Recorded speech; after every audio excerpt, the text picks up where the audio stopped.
mengeksplorasi lingkungannya. Yang ketiga, mengunyah permen karet pada saat belajar. Yang keempat, gunakan warna terang untuk menandai hal-hal penting dalam bacaan. Yang kelima, belajar sambil mendengarkan sesuatu. Kesimpulan dari prinsip Icebreaker yang keempat adalah cara termudah otak untuk menerima informasi, komunikasi, dan interaksi. Kita ulangi lagi, cara termudah otak untuk menerima informasi, komunikasi, dan interaksi. Di dalam modalitas belajar, terdapat modalitas kinestetik. Artinya, anak-anak harus banyak bergerak. Mari ikuti saya. Kita lakukan gerak dan lagu Marina. Ikuti gerakan dan kata-kata saya. Marina menari di atas menara merana. Kita lakukan dengan lagu. Marina menari di atas menara, di atas menara. Marina merana, Marina merana di atas menara. Sambil menari, Marina merana. Seperti itu lagu dan gerak Marina. Mari ikuti senam berikut ini. 1, 2, 3, 4, 5, 6, 7, 8. Baiklah, kita aplikasikan senam kali ini dengan lagu Naik Delman. Pada hari Minggu ku turut ayah ke kota. Naik delman istimewa, ku duduk di muka. Duduk samping Pak Kusir yang sedang bekerja. Mengendarai kuda supaya baik jalannya. Tuk-tik tak-tik, tuk-tik tak-tik, tuk-tik tak-tik, tuk. Tuk-tik-tak-tik, tuk-tik-tak, suara sepatu kuda. Selanjutnya lagu Topi Saya Bundar. Ikuti gerakan dan kata-kata saya. Topi saya bundar. Bundar, topi saya. Kalau tidak bundar, bukan topi saya.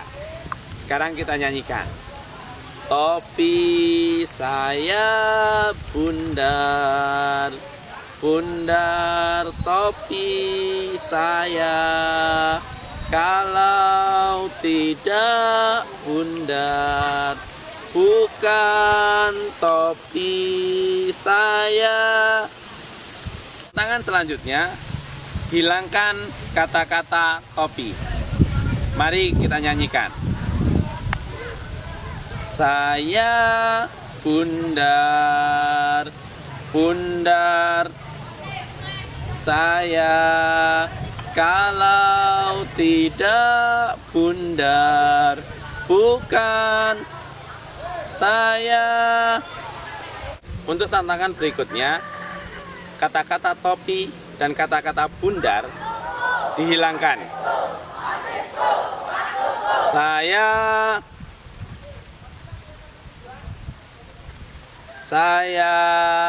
kalau tidak bukan saya. Nah, seperti inilah tahap tantangan lagu Topi Saya Bundar. 3 anak bebek pergi berenang, naik bukit lalu menghilang. Induk bebek memanggil wek wek, hilang 1 tinggallah 2. 2 anak bebek pergi berenang, naik bukit lalu menghilang. Induk bebek memanggil wek wek, hilang 1 tinggallah 1.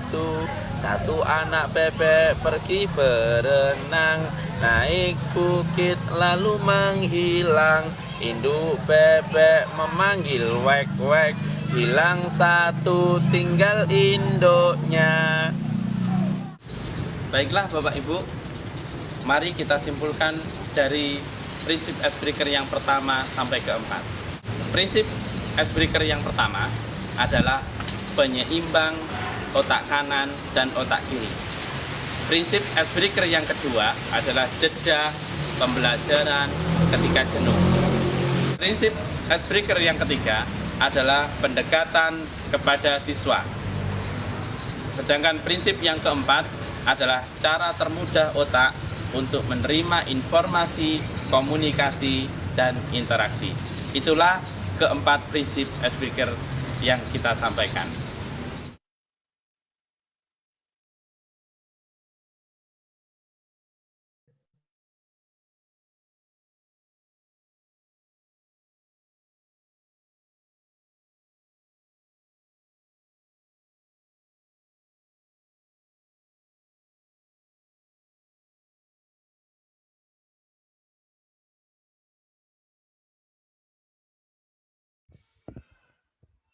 Baik, kita mulai. Assalamualaikum warahmatullahi wabarakatuh. Waalaikumsalam warahmatullahi wabarakatuh. Ya, alhamdulillah. Bisa absen di kolom chattingnya. Absennya di kolom chatting. Silakan sambil absen. Kemudian kita memulai kegiatan kali ini. Baik, kita mulai kegiatan kali ini dengan berdoa terlebih dahulu menurut agama dan kepercayaan masing-masing. Berdoa dipersilahkan.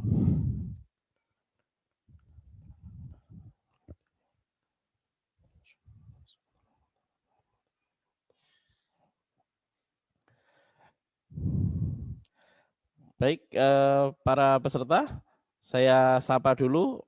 Icebreaker, lupa ya.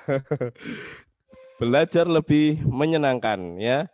Oke, bisa buka ininya, mute-nya bisa diaktifkan, ya, di unmute ya. Silakan. Icebreaker. Belajar lebih menyenangkan. Oke, luar biasa.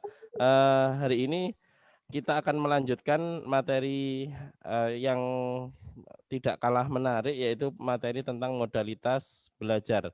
Tadi sebenarnya di video itu sudah kami jabarkan sedikit demi sedikit, tetapi alangkah baiknya akan kami ulang penjelasan-penjelasan dari masing-masing modalitas belajar yang ada. Nah, mohon izin saya share screen terlebih dahulu.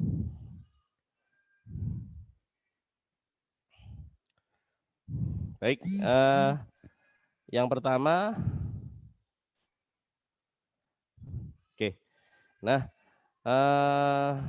itu ada angka 1, 2, 3, 4, 5, 4, 3, 1. Itu kata kunci ya. Nanti sebelum saya menjelaskan tentang modalitas belajar, coba nanti kalau 1, saya bilang 1 seperti ini satunya ya.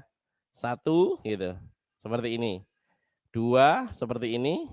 Jadi kalau 1 jari kelingking saja, yang 2 jari tengah dan jari manis, 2. 3 seperti ini, nah 3, 4 seperti ini, 5 seperti ini. Baik, kita ulangi lagi, 1, 2, 3, 4, 5. Oke, yang ditutup jari kelingking ya, yang 4. Oke, nanti kita gerakkan tangan kita. Mudah-mudahan kita dapat di awal icebreaker ini lebih semangat lagi ya. 1, 2, 3, 4, 5. Oke, 1, 2, 3, 4, 5. Baik, kita coba sekarang dengan melakukan di kata kunci itu ya. 1, 2, 3, 4, 5, 4, 3, 1. Oke, kita ulangi lagi. 1, 2, 3, 4, 5, 4, 3, 1. 5, 4, 3, 1, 2, 3, 4, 5, 1, 5, 4, 3, 1, 2, 3, 4, 5, 1. Ya, ini untuk melatih otak kanan. Sekali lagi melatih penyeimbangan otak kanan dan otak kiri dengan gerakan-gerakan. Ya, kita lanjutkan. Ya, ada sebuah cerita, ada sebuah cerita yang judulnya adalah nggak nyambung deh. Ya, saya baca pelan-pelan ya. Pasangan muda sangat gembira mengetahui sang istri hamil muda. Namun sebelum mendapat kepastian dokter, mereka sepakat untuk merahasiakan kehamilan tersebut. Istrinya bilang, "Pa, nggak usah diomongin ya, takut gagal. Kan nggak enak kalau sudah diomongin." Suami bilang, "Oke mah, janji nggak bakalan diomongin sebelum ada konfirmasi dokter." Tiba-tiba datang karyawan PLN ke rumah mereka menyerahkan tagihan dan denda tunggakan rekening listrik mereka bulan yang lalu. Tukang rekening PLN bilang, "Nyonya terlambat 1 bulan." Si istri bilang, "Bapak tahu dari mana? Papa, tolong nih bicara sama orang PLN," gitu katanya si istri. Suami bilang, "Jangan sembarangan, bagaimana Anda tahu masalah ini?" Tukang rekening PLN bilang, "Semua tercatat di kantor kami, Pak." Gitu. Suaminya tambah sengit, "Oke, besok saja saya ke kantor Bapak untuk menyelesaikan masalah ini." Besoknya si suami datang ke PLN. Bilangnya gini, "Bagaimana PLN bisa tahu rahasia keluarga saya?" Karyawan PLN bilang, "Ya tahu dong, lawong catatannya ada pada kami." Si suami bilang, "Jadi saya mesti bagaimana agar berita ini dirahasiakan, Pak?" Karyawan PLN bilang, "Ya mesti bayar dulu dong, Pak." Gitu. Suami kemudian di hatinya bilang gini, "Sialan gue diperes nih. Kalau saya tidak mau bayar bagaimana?" Karyawan PLN bilang, "Ya punya Bapak terpaksa kami putus." Gitu. Si suami, "Lah kalau punya saya diputus terus nanti istri saya bagaimana?" Gitu. Karyawan PLN bilang, "Kan masih bisa pakai lilin." Gitu. Nah, eh, cerita ini tadi cerita yang nggak nyambung. Kenapa nggak nyambung? Karena apa? Karena apa yang dikatakan suami dan dikatakan oleh karyawan PLN itu berbeda. Ya, si suami mengatakan atau mindsetnya suami itu adalah kehamilan si istri tadi. Sedangkan karyawan PLN tentang listrik yang diputus. Nah, inilah yang kemudian menjadikan kita semuanya ini perlu mengetahui apa sih modalitas belajar kita. Jadi masing-masing punya mindset yang berbeda dengan apa? Dengan modalitas masing-masing. Nah, kita mengenal 3 modalitas belajar. Ya. Apa modalitas belajar itu? Yang pertama auditorial, ya. Kemudian yang kedua visual, kemudian yang ketiga kinestetik. Jadi apa perbedaan dari ketiga hal ini, ketiga modalitas belajar ini? Baik, mungkin Bapak Ibu pernah melihat bagaimana anak yang mungkin seandainya diajarkan itu ada yang gayanya berbeda-beda. Ada yang enggak diajar itu senangannya rame terus. Ada yang senangannya ketuk-ketuk bangku, ada yang senang bergerak kemana-mana. Nah, inilah yang kemudian kita lihat itu karena modalitasnya apa? Auditorial kah atau visual kah atau kinestetik. Nah, kita lihat sekarang apa auditorial itu ciri-cirinya. Biasanya anak-anak yang auditorial itu senangannya ngomong sendiri saat belajar. Jadi anak-anak auditorial itu senangannya ngomong sendiri saat belajar.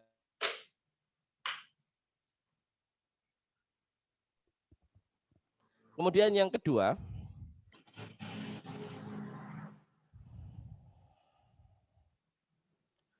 hafal banyak lagu dan iklan TV. Yang ketiga, belajar dengan cara mendengarkan. Jadi anak-anak auditorial itu senangannya belajar sambil mendengarkan gurunya. Artinya biasanya terkadang anak-anak yang auditorial ini susah kalau seandainya ada keributan.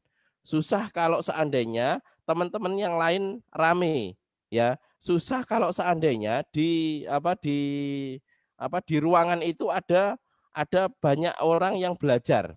Salah satunya saya contohkan di rumah saya, itu anak saya yang pertama itu seneng sekali kalau ada keributan dalam belajar. Jadi kalau dia misalkan dia ngaji, kemudian yang anak nomor 3 ini ngajinya dikeraskan, itu anak yang satu enggak ada masalah. Kenapa? Karena dia punya sifat yang lain. Sedangkan anak yang kedua ini biasanya akan marah-marah atau tidak nyambung kadang-kadang kalau diajarin ngaji. Sehingga kenapa nggak nyambungnya itu karena apa? Karena ada keributan, kakaknya rame, adiknya rame, dan yang lain-lain. Ya, jadi sehingga belajar anak auditorial itu sangat sulit kalau ada keributan. Bicaranya biasanya anak yang auditorial itu teratur dan berirama. Jadi dia nyambungnya antara satu dengan yang lain itu biasanya intonasinya dijaga, kemudian artikulasinya juga dilihat. Itu anak-anak auditorial. Bagaimana supaya nyaman di hadapan orang lain. Nah, kemudian lebih menyukai musik daripada seni rupa. Ini anak-anak auditorial itu senangannya mendengarkan musik. Nah, biasanya lagu apapun itu cepat hafal, ya, lagu itu cepat hafal.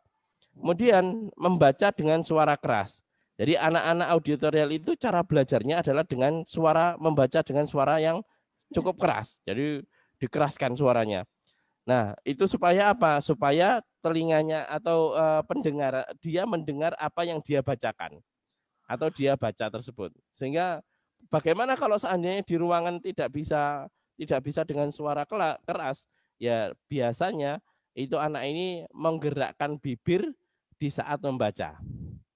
Oh ya, ini ada selanjutnya menggerakkan bibir saat membaca. Itu seandainya kalau membaca dengan suara keras ini tidak diperbolehkan. Kemudian selanjutnya melirik ke arah kiri atau kanan saat berpikir. Jadi kita lihat anak-anak auditorial itu cenderungnya melirik ke arah kiri atau kanan saat berpikir. Kemudian lebih pandai berbicara daripada menulis. Jadi lebih pandai berbicara daripada menulis. Ini anak-anak auditorial. Biasanya ini anak-anak bisa diberikan keterampilan sebagai anak-anak yang mungkin pildacil, ya, kegiatan. Kalau kita menemukan anak-anak yang anak auditorial itu sejak TK atau sejak SD, itu bisa kita latih mereka untuk menjadi orator, ya, menjadi orator atau menjadi penceramah atau orang yang senang pidato. Kalau lomba-lomba lomba-lomba pidato itu diikutkan aja anak-anak yang auditorial ini. Kemudian lebih menyukai humor lisan. Jadi dia itu lebih suka humor itu dibacakan daripada dia membaca sendiri. Jadi dia kalau terpaksa harus membaca sendiri, maka caranya dia biasanya membaca dengan suara keras atau dengan menggerakkan bibir saat membaca. Kemudian selanjutnya, baik, itu untuk auditorial, ya, untuk auditorial. Bagaimana dengan yang visual, ya? Bagaimana dengan yang visual?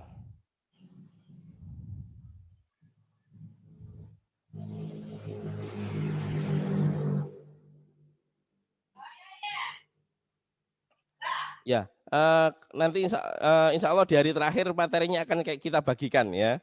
Insya Allah semua materi akan kita bagikan. Jadi tidak usah kalau mau mencatat ya silakan biar untuk mempermudah kita. Kemudian selanjutnya visual. biasanya anak-anak visual ini melirik ke atas ketika mengingat. Jadi kalau disuruh mengingat, tolong cari kuncinya atau disuruh mengingat apa tentang pembelajaran itu dia biasanya melihatnya ke atas. Ini ya. Kemudian yang kedua berbicaranya dengan cara yang cepat. Ya.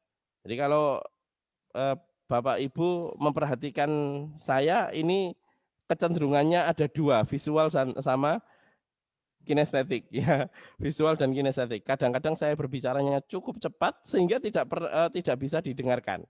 Nah itu. Kemudian lebih pandai menulis daripada berbicara. Jadi kadang-kadang berbicara dengan cara cepat itu untuk mengingat-ingat. Bisa jadi berbicara dengan cara cepat itu untuk karena dia tidak pandai untuk berbicara ya. Karena dia tidak pandai untuk berbicara sehingga dia menutupi kelemahan itu dengan dia mempercepat bacanya ya. Kemudian umumnya dia pembaca yang baik. Ini anak-anak yang visual. Kalau dia sudah mulai sejak kecil belajar menjadi pembaca yang baik, ini adalah contoh atau ciri anak-anak visual. Kemudian mementingkan penampilan. Jadi kita lihat aja sejak kecil kira-kira anak-anak yang biasanya mementingkan penampilan itu biasanya anak visual ini penting lihat antara mematchingkan antara baju dengan celana, antara bawahan dengan atasan itu dia sangat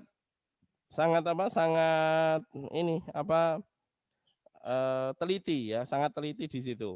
Kemudian mengingat dengan asosiasi visual. Jadi kalau dia mengingat sesuatu, gambarkan gajah gitu, dia langsung asosiasi visual di depannya adalah gajah.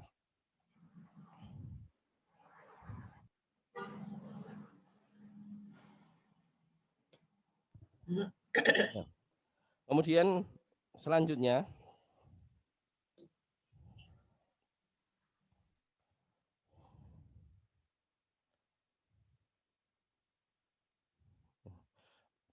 biasanya anak yang visual itu biasanya mencoret-coret tanpa arti ketika menerima telepon ya, ketika menerima telepon atau ketika rapat.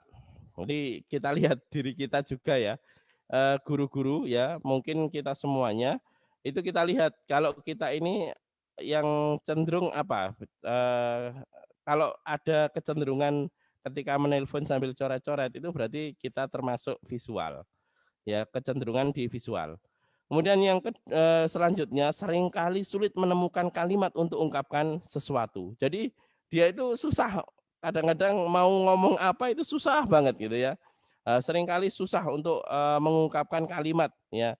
Nah itu ya kemudian membuat sulit menemukan kalimat-kalimat yang bagus untuk ungkapkan sesuatu. Nah, kecenderungan seperti itu. Kemudian lebih menyukai komik daripada humor lisan, atau dia lebih suka humor yang dibaca daripada humor lisan. Kemudian yang selanjutnya untuk kinestetis, cirinya yang pertama berbicaranya perlahan dan penampilan rapi, tidak mudah terganggu oleh keributan. Kemudian yang ketiga, belajar melalui memanipulasi atau praktek. Jadi anak-anak kinestetis itu lebih mudah belajarnya itu kalau misalkan ada manipulasi ya, manipulasi dari atau praktek-praktek. Jadi kalau misalkan kita menjelaskan kepada anak kinestetik tentang peta atau tentang tentang peta itu biasanya dia lebih cenderung suka dilihatkan petanya. Kalau menjelaskan tentang struktur tubuh manusia itu lebih suka ditunjukkan struktur itu. Jadi bisa langsung ada barang-barangnya di depan situ, itu lebih mudah. Kemudian biasanya dengan anak ini menghafal dengan cara berjalan dan melihat. Jadi anak yang kinestetis itu senangannya belajar itu atau menghafal itu dengan cara berjalan dan melihat. Jadi eh, dia ini apa sambil sambil kadang-kadang sambil bersepeda itu juga bisa gitu. Menggunakan jari atau artinya anak-anak kinestetis itu butuh gerakan-gerakan terus. Kemudian yang selanjutnya menggunakan jari sebagai petunjuk ketika membaca. Jadi anak-anak kinestetis itu senangannya kalau membaca itu pakai jari ini. Jadi itu lebih lebih memudahkan dia dalam menyerap informasi. Jadi menyerap informasinya mereka karena ini cara termudah otak untuk menyerap informasinya adalah kinestetis ini dengan cara bergerak ya. Kemudian selanjutnya merasa kesulitan untuk menulis tetapi hebat dalam bercerita. Ini mungkin yang sering saya katakan ini kalau di bahasa Indonesia majasnya adalah majas hiperbola ya. Anak ini senang sekali bercerita ya, bercerita kemudian senang yang apa itu namanya selain bercerita dia biasanya menceritakannya itu dibuat besar atau dibuat mendramatisirnya lebih cantik ya. Jadi dia pinter mendramatisir sebuah cerita. Itu kalau anak-anak kinestetik. Kemudian menyukai permainan yang menyibukkan. Artinya ketika kinestetik ini ada pada anak-anak didik kita, maka anak ini itu senang permainan-permainan yang menyibukkan. Jadi permainan yang bergerak, permainan-permainan yang eh, yang lebih lebih dia sukai itu dia tangannya bergerak, kakinya bergerak itu. Jadi tubuhnya ini bergerak. Enggak bisa diam. Jadi ada salah satu contoh itu anak-anak kami di rumah tafid di Surabaya itu ruamenya bukan main, dia wis nggak bisa diem lah kalau kalau seandainya katanya guru-guru atau ustadz-ustadz di sini itu susah bukan main. Nah, tapi kemudian kita kasih Lego, kemudian sambil dia mendengarkan apa yang dibaca oleh gurunya, dia bisa gitu. Itu cara cara anak-anak mengatasi anak-anak yang kinestetis. Jadi kita kasih Lego atau apa ya namanya yang kotak-kotak itu ya, kotak-kotak kemudian ditumpuk-tumpuk itu. Kok saya lupa namanya, yang Lego ya bener ya. Gitu. Jadi menyusun permainan, dia menyusun membuat bentuk-bentuk dari beberapa ini ada yang buat mobil-mobilan dan yang lain-lain itu. Jadi dia sibuk dengan itu, tetapi dia tetap memperhatikan ustadzanya atau memperhatikan gurunya. Dan selanjutnya tidak dapat mengingat geografi kecuali jika mereka memang pernah berada di tempat tersebut. Jadi anak ini cukup anak ini agak sulit kalau seandainya dia disuruh mencari alamat tanpa ada gambar peta atau dia tidak berada di tempat itu. Kemudian yang selanjutnya menyentuh orang untuk mendapatkan perhatian, mereka menggunakan kata-kata yang mengandung aksi. Jadi misalkan kalau ini lebih aktivitas, lebih banyak dari aksi atau gerakan-gerakan. Jadi yang dibahas itu senangannya gerakan-gerakan itu yang biasanya. Jadi ini ke-10 hal atau ke-10 ciri-ciri anak-anak kinestetis. Nah, saya kok ada di mana-mana gitu. Kadang-kadang kita ada berpikir, saya di kinestetis ada, di auditorial ada, di visual ada. Bagaimana itu? Apakah saya ini bisa berubah-ubah atau saya ini memang punya tiga modalitas ini? Ya, semua orang punya kecenderungan yang berbeda-beda. Ada yang kinestetis mereka jadi kinestetis, auditorial dan visual itu adalah kecenderungan. Jadi ada yang kinestetisnya 50%, ada yang auditorialnya 20%, ada yang visualnya 10%. Jadi ada yang satu orang itu bisa berbeda-beda. Tapi kalau dihitung persentase persentase kinestetis mungkin yang lebih dominan. Kalau anak yang cukup aktif itu bisa jadi yang kinestetis itu lebih dominan dibanding auditorial atau visual. Jadi auditorial, visual, kinestetis itu adalah kecenderungan. Bagaimana cara mengajarkan anak-anak seperti itu? Ingat, anak kinestetis suka diajar oleh guru kinestetis. Anak auditorial lebih suka diajar oleh guru auditorial. Anak visual lebih suka diajar oleh guru yang auditorial. Maka bagaimana caranya supaya kita semuanya bisa ini kecenderungan ini bisa kita miliki? Maka berlatih, ya berlatih. Dan bagaimana caranya supaya anak-anak ini bisa berubah dari kinestetis menjadi auditorial menjadi visual, itu karena bisa jadi itu karena lingkungan. Jadi ada yang dulunya kinestetis kemudian berubah menjadi auditorial, tetapi tetap kecenderungannya biasanya terkadang lahiriah itu kecenderungannya masih tetap. Jadi kalau misalkan sejak kecil kinestetis, biasanya dia kecenderungannya ada di kinestetis. Jadi guru harus bisa merubah bagaimana menjadi guru yang kinestetis, menjadi guru yang auditorial, dan menjadi guru yang visual. Nah, bagaimana caranya? Kita bisa buat nanti dengan icebreaker masing-masing. Jadi kayak kemarin sempat Kak Randy itu ada warna merah, ya merah, hijau, itu cocok untuk anak visual. Ya, cocok untuk game-game yang visual. Kalau gerakan-gerakan kayak Zippo yang kemarin disampaikan, kemudian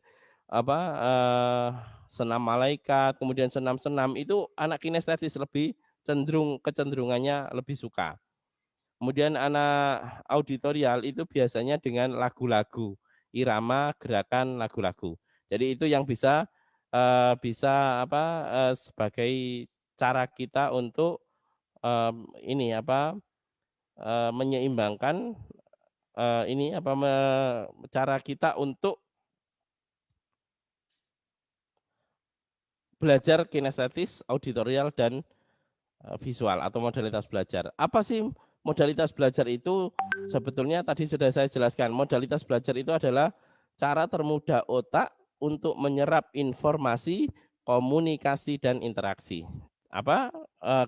Cara termudah otak untuk menyerap informasi, komunikasi, dan interaksi. Cukup mungkin itu yang bisa saya sampaikan, ya. Mungkin dari kemarin sampai hari ini barangkali ada yang perlu kita diskusikan bersama. Silakan. Kalau nggak ada, coba kita latihan senam otak kanan dan otak kiri. Coba saya tunggu. Apakah ada pertanyaan? Bisa raise hand?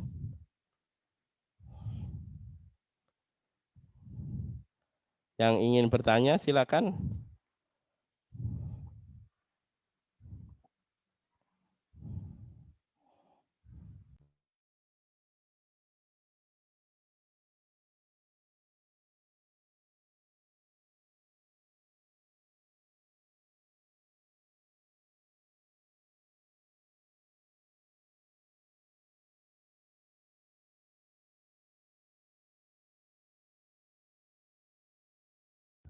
Ya, untuk ini daftar hadirnya bisa diisi di kolom chat, ya. Yang belum mengisi daftar hadir mau kita copy soalnya, ya akan kita copy. Bagaimana? Ada pertanyaan? Kalau nggak ada pertanyaan kita berlatih, ya, berlatih game-game, ya, berlatih game-game. Jadi banyak game-game sebetulnya yang bisa kita kita latihkan. Jadi kemarin tadi pagi saya sudah ngasih tugas, ya. Nah, ada yang bingung dengan tugasnya? Saya ngasih tugas tadi pagi untuk dikerjakan oleh Bapak Ibu. Tugasnya berupa video, ya. Berupa video untuk apa? Untuk kegiatan belajar mengajar yang menyeimbangkan otak kanan dan otak kiri. Artinya seluruh tubuh ini bergerak dan bergeraknya kanan dan kiri ya. Silakan barangkali ada pertanyaan. Nah, kalau senam-senamnya bisa dengan cara kemarin. Sebenarnya banyak gerakan-gerakannya ya. Gerakan-gerakannya cukup banyak. Jadi kalau misalkan kayak kemarin kan seperti ini ya. Itu gerakan-gerakan yang sebenarnya mudah ya, mudah kita lakukan ya. Gerakannya yang cari-cari yang ini. Kalau yang berdiri itu bisa dengan apa? Mudah-mudahan bisa. Ya, dengan seperti ini. Nah, seperti ini itu gerakan jadi antara kanan dan kaki kiri ini digerak-gerakkan seperti itu untuk menyeimbangkan otak kanan dan otak kiri. Kalau gerakan-gerakan yang lain boleh dengan jari dengan seperti ini ya. Coba Pak, yang tangan kanan ya. Kemarin kan 5 gerakan ya. Kemarin 5 gerakan sudah bisa semuanya yang 5 gerakan? Yang seperti ini. Ini gerakan pertama, gerakan kedua seperti ini. Gerakan ketiga seperti ini, tembak 5. Kemudian gerakan yang keempat itu ini apa telinga. Ya.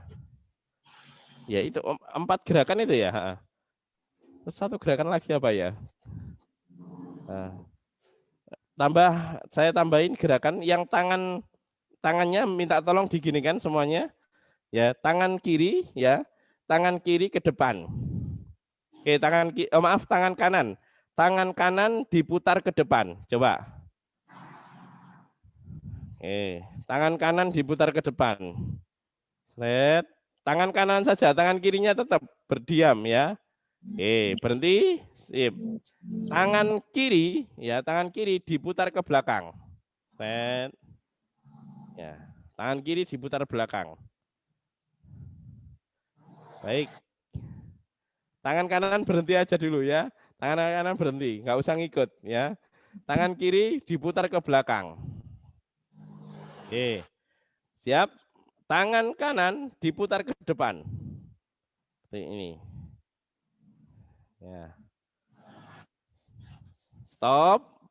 Tangan kiri diputar ke belakang. Nah.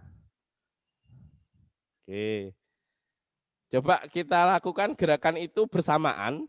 Tangan kiri diputar ke belakang, tangan kanan diputar ke depan. Nah,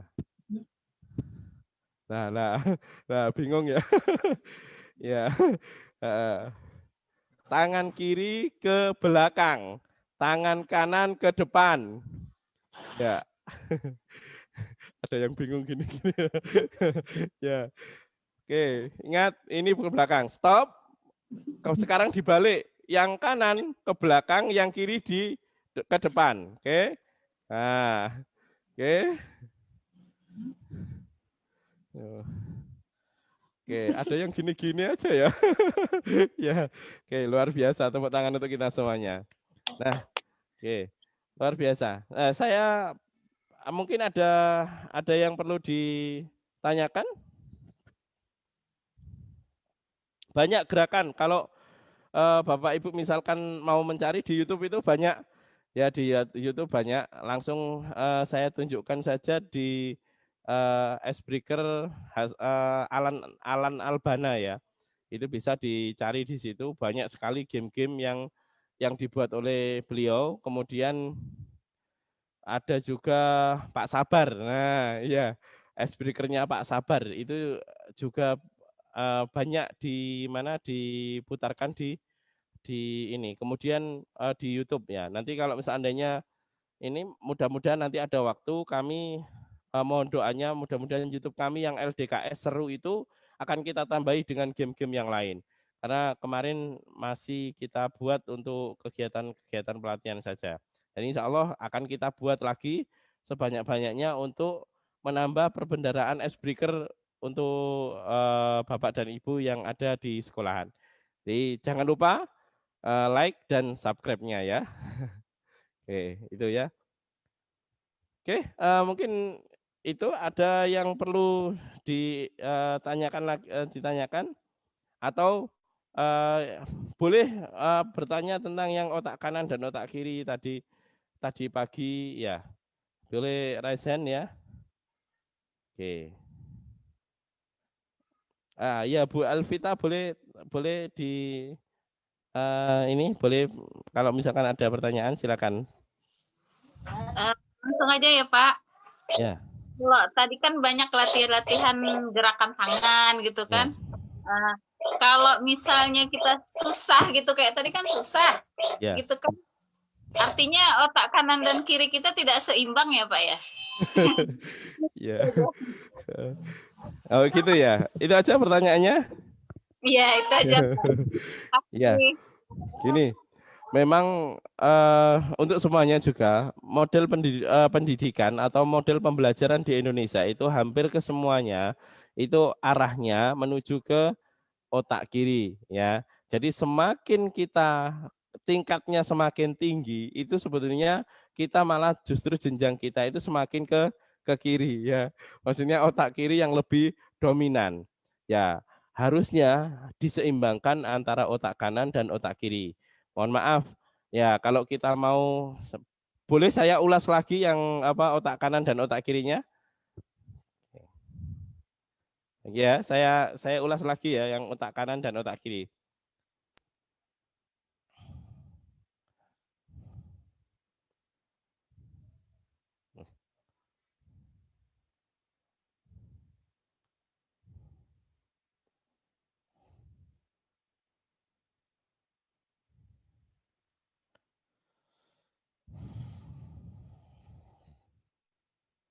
Nah, prinsip icebreaker yang pertama ini adalah menyeimbangkan otak kanan dan otak kiri.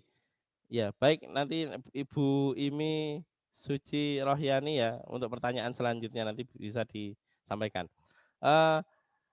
Dua belahan otak itu ada otak kiri dan otak kanan. Ini logika, tulisan, angka, hitungan, urutan, analisa, sifatnya adalah STM. Kemudian imajinasi dan yang lain-lain. Ini dua belahan otak kita. Nah, ini yang perlu saya sampaikan. Yang pertama, otak kiri itu kecenderungannya adalah kognitif. Otak kanan afektif. Jadi kalau otak kiri itu lebih rasional, lebih mengedepankan ke otak ini yang rasional. Kalau otak kanan ini afektif atau ke sifat, kebiasaan. Otak kiri ini self centric. Biasanya kecenderungannya anak-anak yang pinter matematika, ya, pinter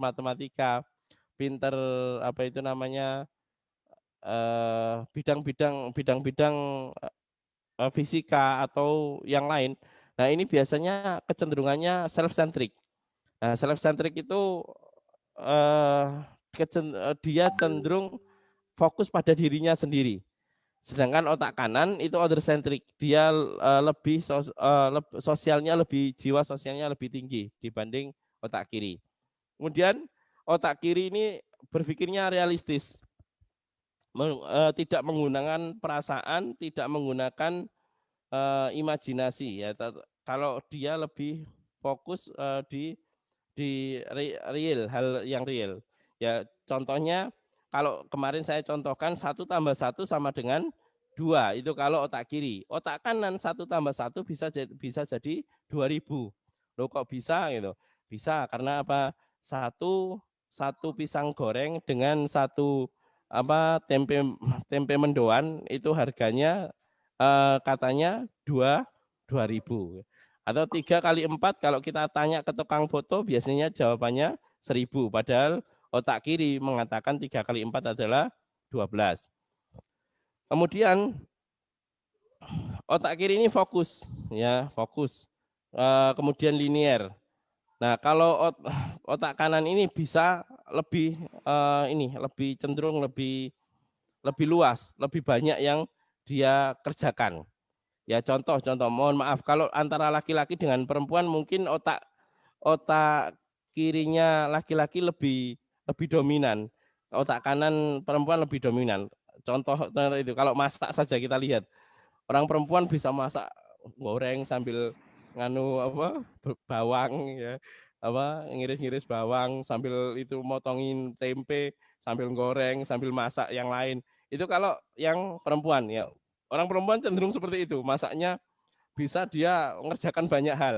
Tapi orang laki-laki biasanya fokus pada satu itu. Ya kalau goreng yang goreng aja gitu, nggak usah ngapa-ngapain. Itu kecenderungannya biasanya yang lebih seimbang itu orang perempuan memang untuk otak kanannya lebih dominan.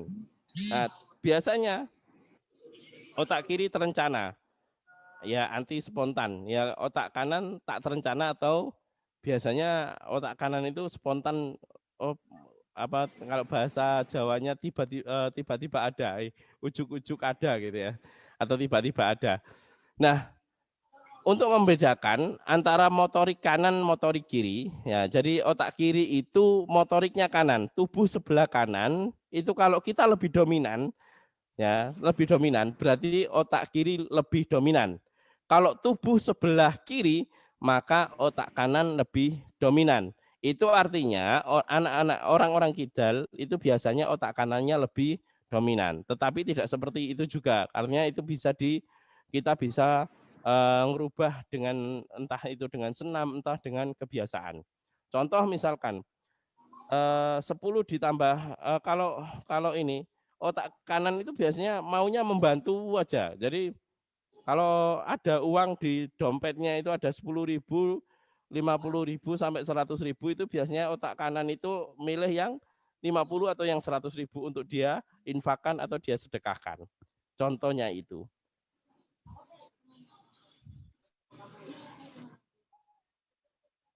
Baik, mungkin ada yang lain. Tadi Ibu Imi Rohyani. Kalau saya nggak bisa jawab, nanti bisa dijawab oleh pemateri yang lain.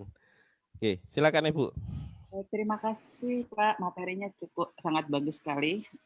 Banyak yang kita dapatkan dari materi yang diberikan hari ini. Yang ingin saya tanyakan begini, sekali kan ketika kita memberikan ice breaking itu ketika pertama audiensinya orang dewasa itu akan terasa susah gitu kan.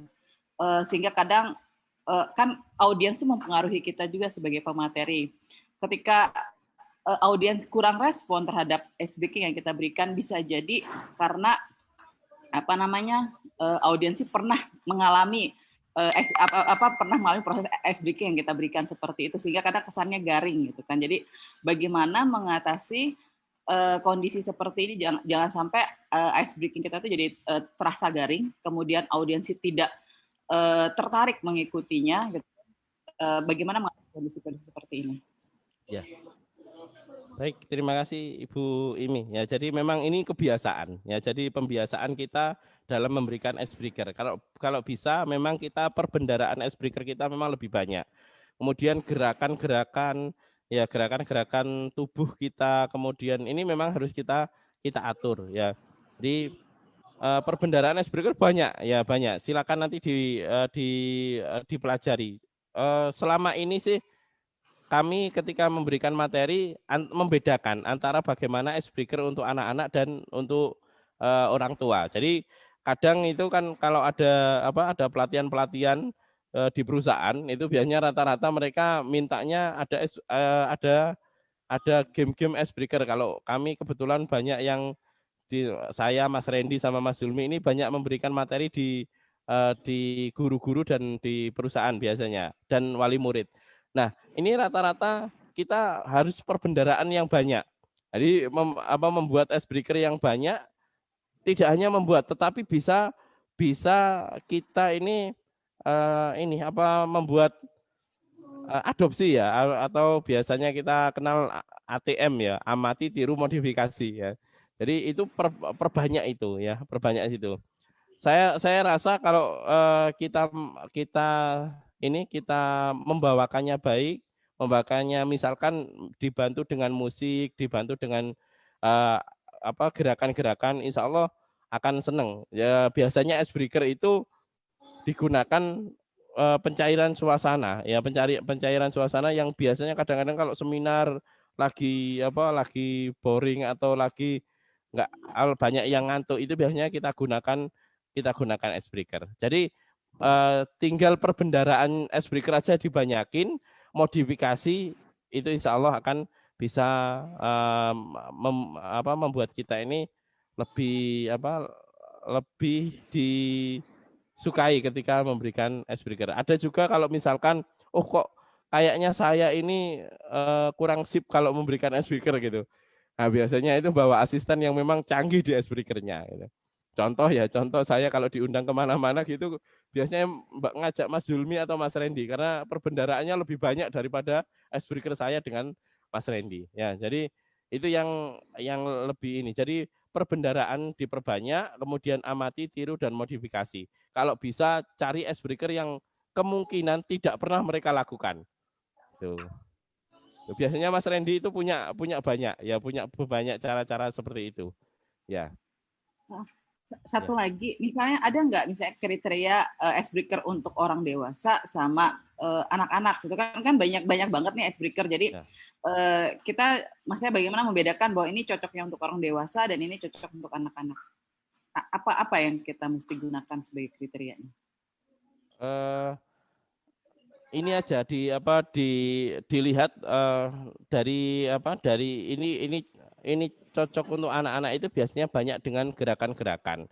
Ya, gerakan-gerakan yang tidak tapi sebetulnya icebreaker itu bisa anak-anak itu usia SMP, antara usia SMP, TK, SD. Ini icebreaker-nya hampir mirip TK, SD. Kemudian SMP, SMA, kemudian bapak-bapak atau ibu-ibu itu biasanya bisa kita bisa lihat itu dari cocok enggak itu dari dari hasil icebreaker-nya itu. Jadi cocok enggak ini untuk anak-anak itu nanti akan kelihatan ketika memang butuh kebiasaan si icebreaker itu. Ya, jadi butuh pembiasaan. Kita sering melihat ini icebreaker untuk anak-anak, ini untuk dewasa. Jadi kayak kemarin misalkan panjang ya, ular ya, ular panjang. Kemudian ular panjang, kemudian cacing pendek, itu dengan gerakan yang berbeda. Ini enggak cocok untuk anak TK. Karena anak TK enggak boleh dibuat seperti itu untuk anak TK dan SD. Biasanya digunakan kalau untuk fokus itu biasanya untuk anak SMP, SMA atau di atasnya. Tapi itu juga cukup menarik sebetulnya kalau misalkan kita menggunakan menggunakan sering-sering menggunakan icebreaker seperti itu. Tapi untuk perbedaan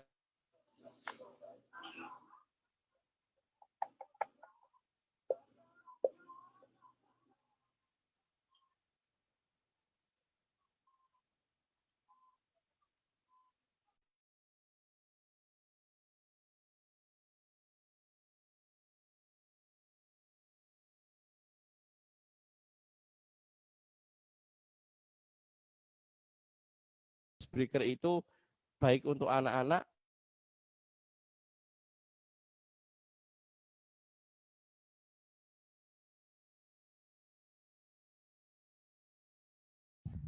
ya. Mohon maaf sempat terputus ya. Mohon maaf. Dia cocok untuk anak-anak atau tidak? Kalau enggak cocok untuk anak-anak nanti bisa kita rubah icebreaker itu untuk dewasa. Gitu ya. Jadi mohon maaf mungkin jawabannya kurang puas, nanti bisa kita kita bahas atau ditanyakan di Mas Randy atau Mas Zulmi. Kebetulan Mas Randy sama Mas Zulmi hari ini berhalangan hadir. Insya Allah di pertemuan terakhir nanti di hari Selasa semuanya bisa hadir semuanya di malam hari ya. Kita pakai Zoom itu. Baik, silakan ada pertanyaan lagi. Mohon maaf kalau misalkan ada kekurangan dari jawaban kami. Ya.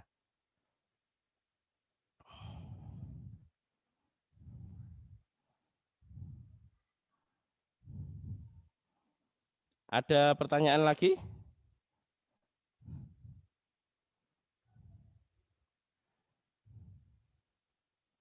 Ya.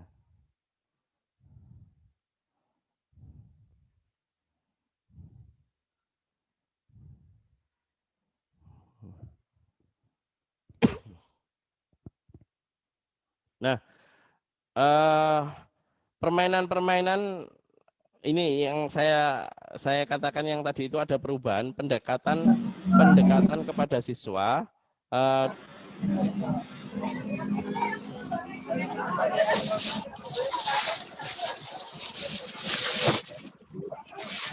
Mohon maaf, suara saya jelas?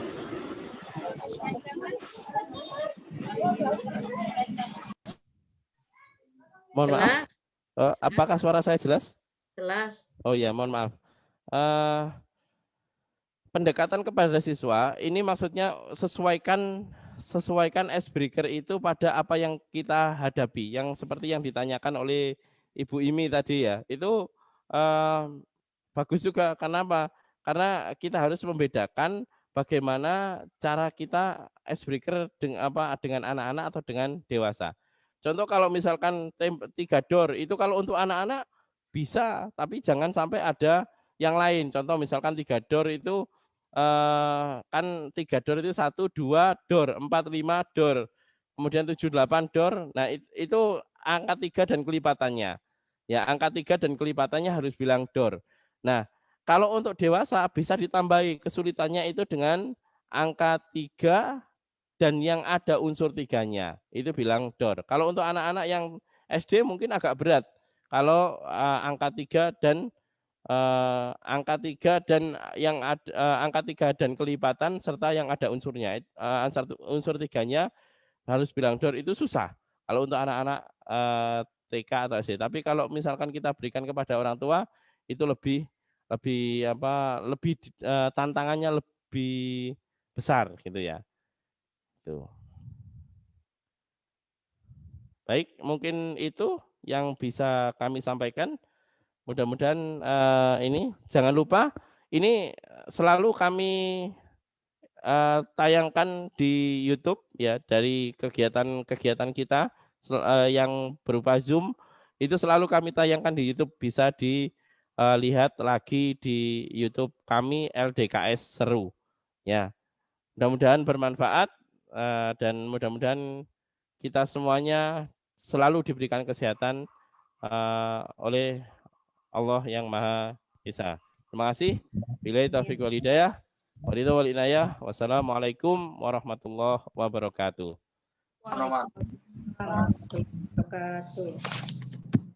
Salam warahmatullahi.